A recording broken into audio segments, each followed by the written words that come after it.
In June of 2018, along with Christina and Kent, we joined Rocky Mountain River Tours in the heart of central Idaho for a 5-day rafting and camping trip down the middle fork of the Salmon River. In 1968, this river was one of the first 8 rivers in the United States to be designated as wild and scenic, and today it is considered the premier wilderness river trip in all of America, the gold standard by which other rivers are judged. It is a journey into a wilderness that is at times restful and serene, and other times dramatic. The U.S. Forest Service only allows camping along this river by permit, with strict limits on the numbers. No-impact camping rules mean that the outfitters must haul everything out that is brought down the river, including all trash and even the ashes from campfires. The Middle Fork carves its way for 106 free-flowing miles through the middle of the 2.5 million-acre Frank Church River of No Return Wilderness, the second largest wilderness area in the contiguous United States. It is nicknamed the River of No Return because once we've begun our trip down the river, there will be no turning back. No dams temper its flow, and the only way out is by helicopter. From beginning to end, the Middle Fork drops 3,000 feet in elevation, an average of 28 feet per mile. It begins near Stanley, Idaho, where the Bear Valley and Marsh Creeks merge, and it descends through portions of 3 national forests. In the spring, as snow and ice melt, the water volume is at its peak and the river at its most exciting. The landscape continually changes. We start off in an alpine forest of lodgepole pines and Douglas fir. Several days later, we enter an almost dry, deserty-like landscape, and at the end, we run through a narrow, steep canyon lined with pink granite cliff walls. During its run, hundreds of feeder creeks join the river to create plenty of water. New surprises await around each bend as the canyon opens up to expose the jaw-dropping crags of Idaho's Sawtooth Mountains. The river flows over 300 named rapids, many of which are Class 3 and 4. Devil's Molar, Tappan Falls, Rubber, and Hell's Half Mile, to name just a few. Plenty to get our hearts pumping. To reach the river, Christina and Kent drive from San Francisco, while Norm and I fly from Florida. We meet at a tiny airport in Boise, Idaho, and from here it is a pleasant 3-hour drive to the one-horse town of Stanley. The last time we were in Stanley was in 1994, when Kent was 12 years old, and we find that the town hasn't changed one bit. Stanley, known as the gateway to the Sawtooth Mountains, is surrounded by more wilderness than any other place in the lower 48 states. It has a population of 63 and is right out of a country western movie. The Sawtooths rise dramatically behind the town's handful of hotels, restaurants, and outdoor supply shops, and the cowpoke image is completed with dirt roads and hitching posts. Our first stop is at the home office of Rocky Mountain River Tours, where we are given wetsuits to keep us dry, booties and gloves to keep us warm, life jackets to keep us safe, and dry bags which will carry all of our personal items during the trip. During our 5-day adventure, we will be out of touch with the world. There will be no cell phone service or Wi-Fi. It is a time to relax, commune with nature, rejuvenate our souls, and leave hectic lives behind. Once we have all of our gear, we check in at the Redfish Lake Lodge, just 6 miles south of Stanley and 60 miles north of Sun Valley, Idaho. This lodge was built in 1929 on the north shore of a 5-mile-long glacial lake. Other than a few additions, the lodge remains much the same today as it was back in 1929. It has rustic cabins, a restaurant, marina, hiking trails, and horseback riding. For us, it will provide a place for a good night's rest. Early the next morning, we drive to a coffee kiosk located in a Stanley parking lot. We meet our guides, and together with the other guests, we pile into a white school bus and set out for a bumpy 1.5-hour ride to Boundary Creek, the put-in location on the middle fork of the Salmon. Everyone is bundled up. We wear wetsuits, life jackets, booties, and hats. While we listen to a brief orientation at Boundary Creek, our river guides are busy readying the boats. Here, the river lies far below the level of the parking lot, and we can't get our eyes off of the 7-story-high wooden launch ramp. The guides use control ropes to gently slide each boat down to the river.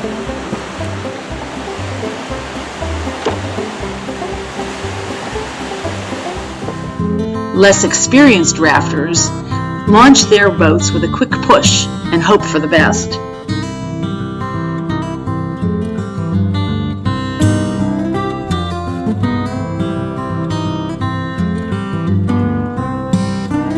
Once all of the boats are packed and ready, we walk down to the bank of the river, scramble on hands and knees over the boat's inflated tubes, and settle in for the ride. Before we know it, we're off on our adventure. We bob from rapid to rapid, bouncing over unavoidable waves, plowing through holes, and dodging rocks and boulders. Norm, Christina, Kent, and I ride with Shane, who turns out to be the most experienced river guide on the trip. All of our guides have extensive first aid training, specializing in remote outdoor situations, and each raft is equipped with a trauma kit and a satellite telephone packed in just for emergencies. Interestingly, while all the guests are bundled up in heavy clothing, Shane and the other guides are dressed just in life jackets and shorts. This is not a river to be taken lightly. Just watch what happens when a raft gets caught in a hole. 10 minutes in this hole, and the rafter had 5 broken ribs and a ruptured spleen.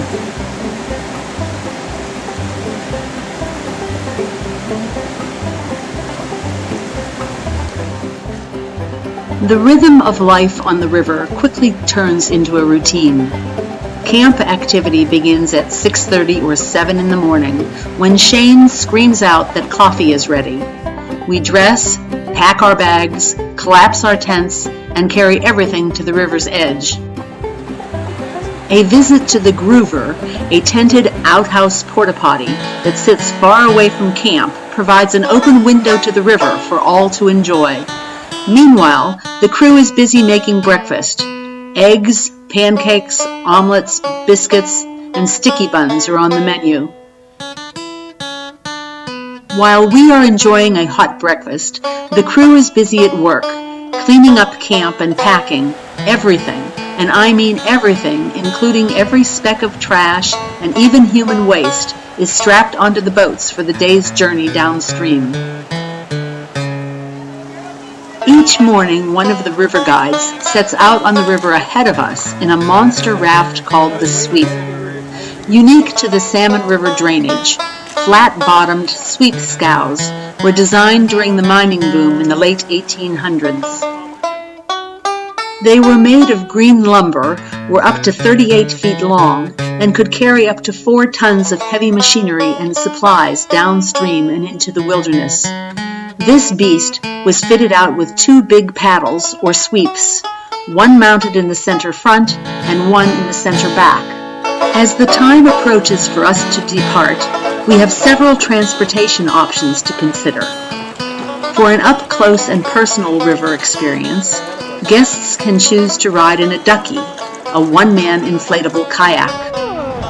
For some teamwork, 6 guests can ride in a boat where everyone paddles in unison down the river. And then there is the cushy ride, where a guide sits on the beer coolers in the middle of the raft and uses long wooden oars to control the path of the boat while guests just sit back, relax, and get wet. Kent is our kayaker, and although he enjoys the paddle boat experience, he much prefers to propel himself through the rapids in an inflatable kayak. He learned all the techniques of whitewater rafting while he was a member of the Dartmouth Outing Club, the oldest and largest collegiate outing club in the United States.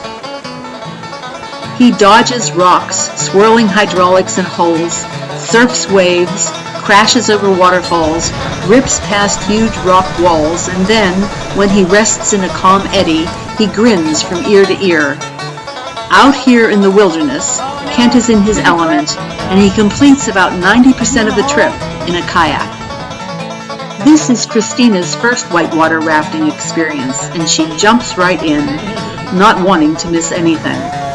Each day she chooses a different means of transportation down the Middle Fork. She quickly becomes a proficient paddler, and even in the kayak she never takes a swim, which is rather unusual for a first-timer. Although there are no roads along or even close to the river, there is an old Indian trail, now called the Middle Fork Trail. One afternoon, Christina opts to walk part of the trail to get a bird's eye view of the swift-moving river. Norm also completed much of the river in a kayak. However, in one particularly difficult run, he misjudged the correct line through a rapid. In the blink of an eye, his kayak plunged into a turbulent hole, and he was thrown out of the kayak and sucked down to the gravelly riverbed. Although the boat was no longer under him, the buoyancy of his life jacket, along with furious kicking, led to him being spat out of the hole and into clear water, where he was quickly plucked out of the river by one of the guides. This event officially qualified him as a member of the swim club. That's a nice way of saying you got dumped into the river. Soon he is back in his kayak again, charging toward the next rapid. The water is frigid, and it takes him all day to warm up. Each day around noontime, we stop at a beach for lunch. The guides are extremely organized, and in a matter of a few minutes, they throw together amazing feasts. Thai chicken salad, fresh sandwiches, fruit salad, and homemade cookies are on the menu, along with all the beer and soda we can drink.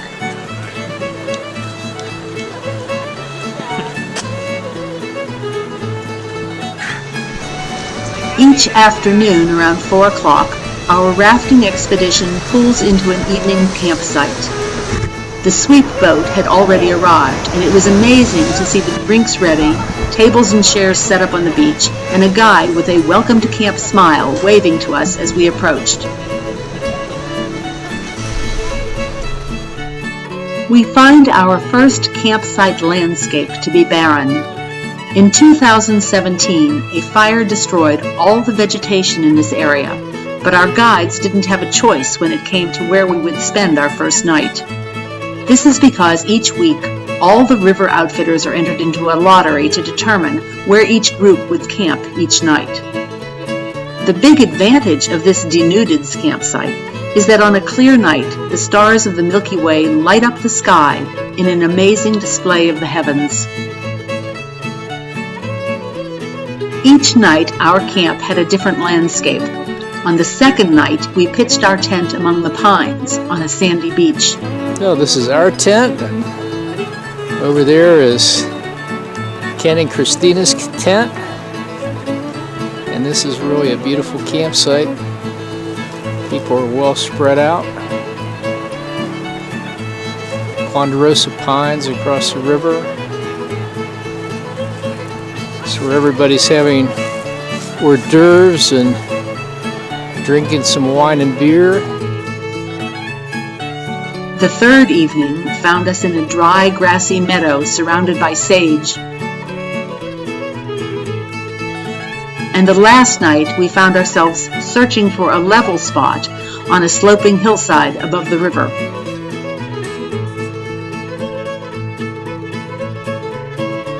The campsites might be miles from electricity, cellular phone service, and flush toilets, but the experience is far from roughing it. Each evening we sit around blazing campfires while the crew is busy making dinner in heavy aluminum Dutch ovens. This ingenious cooking method turns the river kitchen into a 5-star restaurant. First, big buckets of river water are heated over the fire to be used later for cleanup. The Dutch ovens are then filled with entrees such as lasagna or enchilada pie, or homemade desserts like carrot cake, chocolate cake, or lattice-topped deep dish cherry pie. Lids are put on the ovens, and then red-hot charcoal briquettes are arranged on top. The ovens are then stacked, one on top of each other, and the heat from the charcoal radiates through the aluminum and bakes whatever is inside. Meanwhile, guests enjoy appetizers and drinks. The crew also makes other delicious dinners by cooking directly over the fire. Feeder planked salmon with fresh dill and lemon, glazed butterflied pork loin, grilled asparagus, and sweet potatoes are only a few of the dishes on the menu.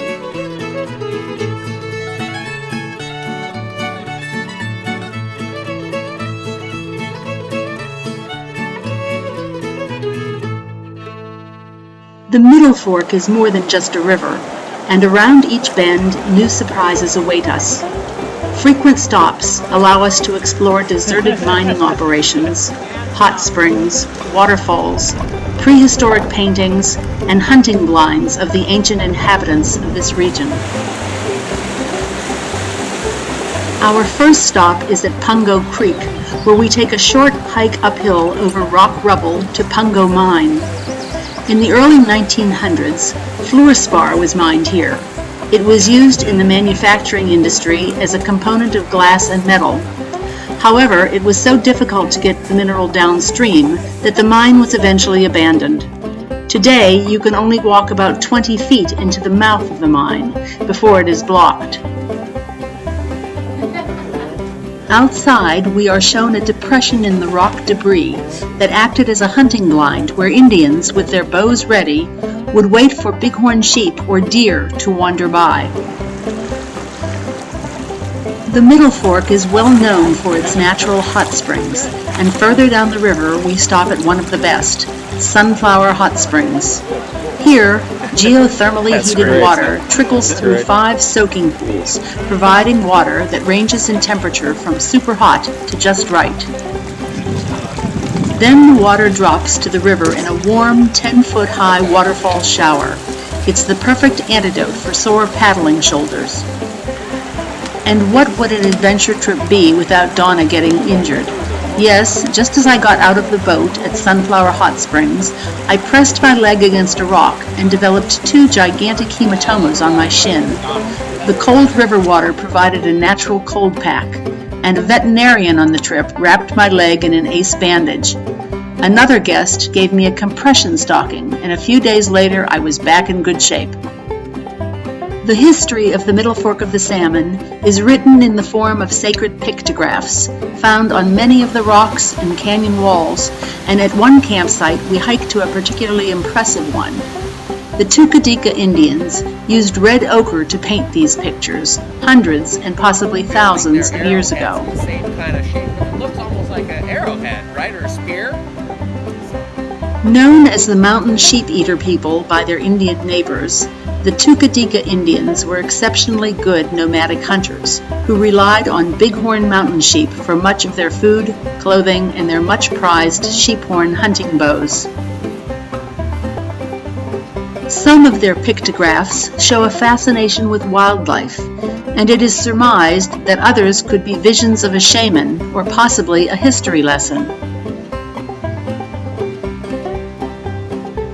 Around mile 80 on the river, we stop for lunch at Big Creek, the largest tributary of the Middle Fork.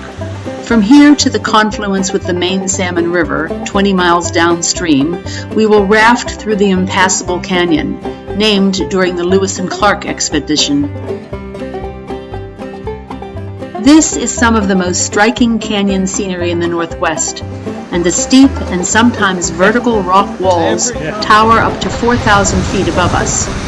Because the landscape is so rugged, hiking through the gorge is impossible, and so from Big Creek, the Middle Fork Trail leaves the river and heads into the mountains. The only way in and out of the impassable canyon is by boat. An accident here could spell disaster. Hold on to the kayak. It's pulling you.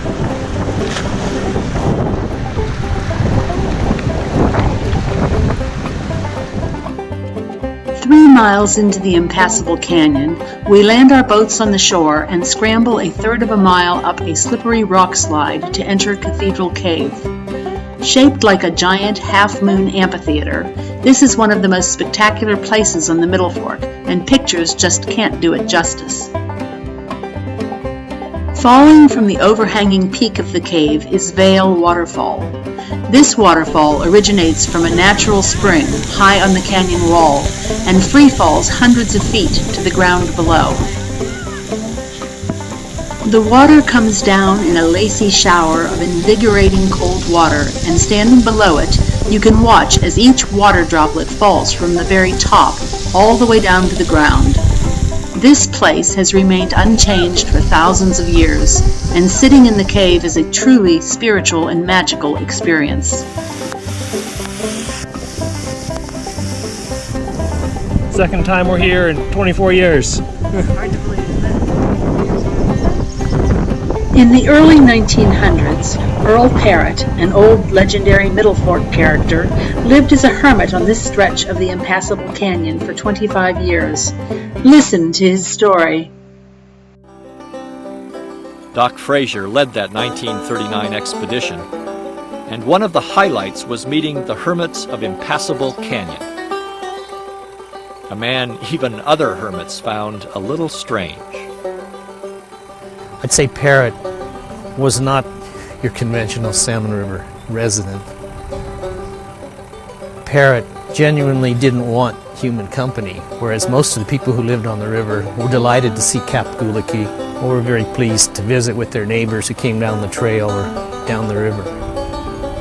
He lived roughly at about 3,500 to 3,800 feet in elevation in a little hanging valley up above Impassable Canyon.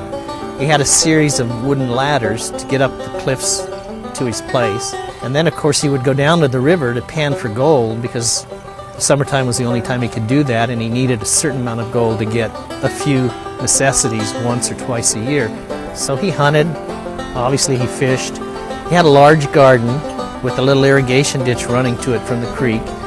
He went back and forth across the river, so he must have had some kind of little craft stashed well above the high water mark. But most of the time he would have been up at his own place. Leaving the impassable canyon on a rainy and chilly morning, we raft down the Middle Fork until it reaches its confluence with the main stem of the Salmon River, where Christina shouts, Yay! That's not what you're supposed to say. You're supposed to say boo! Yeah, a little more brown, huh?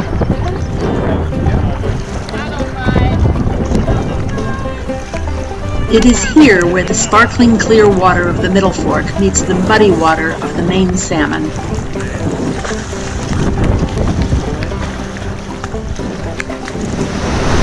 From here, it is a quick 4-mile-long ride to Cache Bar, the takeout point. We arrive at the rocky shore and line up our boats.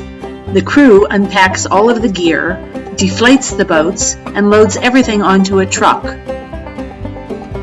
Meanwhile, we scramble out of the boats and climb up to the parking lot, where Christina ties up her wet hair in a towel. A picnic lunch is waiting. Homemade sandwiches, cookies, fresh fruit, the perfect ending to a great adventure. We gather for a group photo and board the white bus that is waiting to deliver us back to the frontier town of Stanley. Back in town, we unpack our dry bags in the parking lot. We say goodbye to Shane and then drive back to the Redfish Lake Lodge. We arrive just in time to enjoy some country music. Just like me,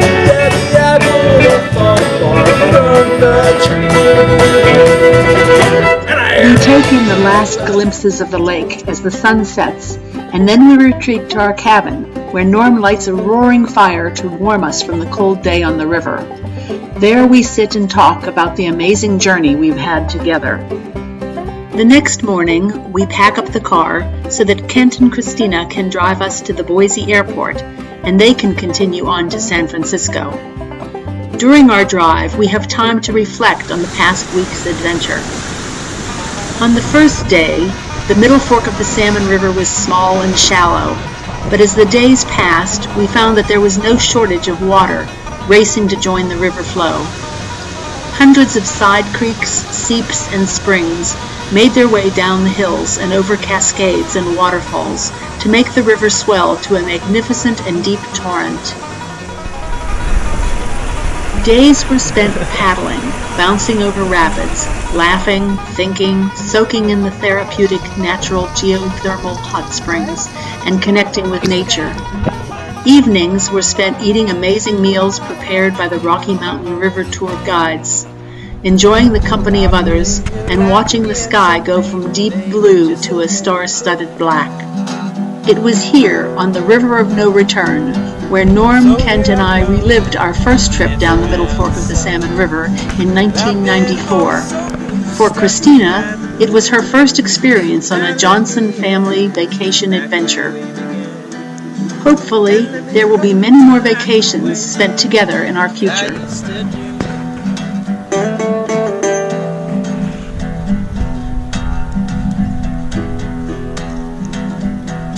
All the stars point me to you, and lately they just drive me crazy.